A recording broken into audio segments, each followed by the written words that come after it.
Mimi nimekuta hii safari ikiwa katikati, lakini nimekuta ni safari ambayo ilikuwa ni safari yenye kujipanga na dhamira kubwa ilikuwa ni kuweza kupata matokeo yaliyo bora katika msimu huu.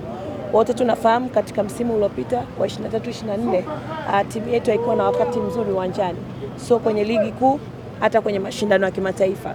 Kwa hiyo msimu wa 24-25 ulivyoanza, timu yetu ilianza na malengo yake makubwa yalikuwa ni katika kuhakikisha yanaimarisha kikosi. Na katika safari hii kwa kipekee nipende kulishukuru sana benchi la ufundi wa Simba Sports Club kwa sababu ndilo ambalo limeenda kuleta mabadiliko makubwa sana katika klabu yetu na mfumo wetu wa ufundishaji. Na matokeo ambayo tunayaona leo ni kazi kubwa sana iliyofanywa na benchi la ufundi, na wote kwa pamoja tumeona katika safari hii jinsi ambavyo wamepambana sana. Lakini kwa kipekee washukuru wachezaji wote, na kwa ile falsafa ya mwalimu ya kujenga timu ndio imefanikisha Simba kuvuka ule mtu ambao wengi walikuwa wanaamini wataweza kuvuka. Sawa, kwa kile ambacho kimetokea, pengine baadhi ya watu pia wanachukua wengine wakienda pale kwamba ijulikane tu bingwa au CAF ni nani ili tusipoteze muda.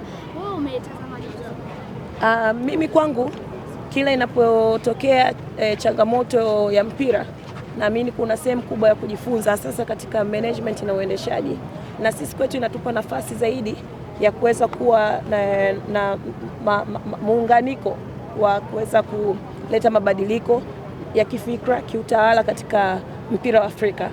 Yalotokea leo na mengine ambayo yanatokea kwenye mpira, wote tunafahamu mpira ni dakika 90 na una matokeo matatu: kushinda, kushindwa na kudraw.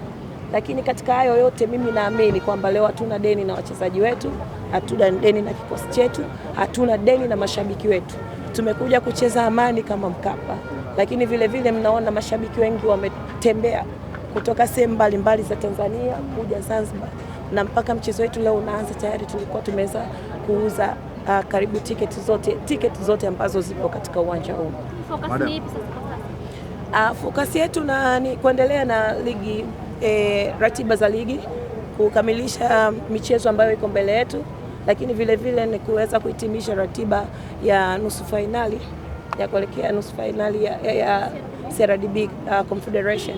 Kwa hiyo mimi naamini bado tuna wakati mzuri wa kuweza kufanya vizuri katika both ligi kuu pamoja na Confederation. Madam, yes.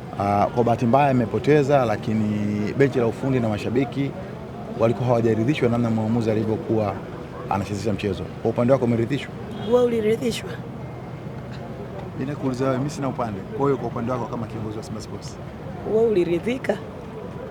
Wewe si pia una pia muda mwingine unatakiwa kutetea a fair opinion. Hauna upande, neutrality yes, lakini wewe toa sasa fair and just opinion. Uliridhika? Naomba uanze wewe, mimi nitamalizia. Anza wewe afu na mimi nitamalizia. Asanteni sana wana Simba. Historia imeandikwa. All the best. Thank you so much. Hatuna deni na nyie.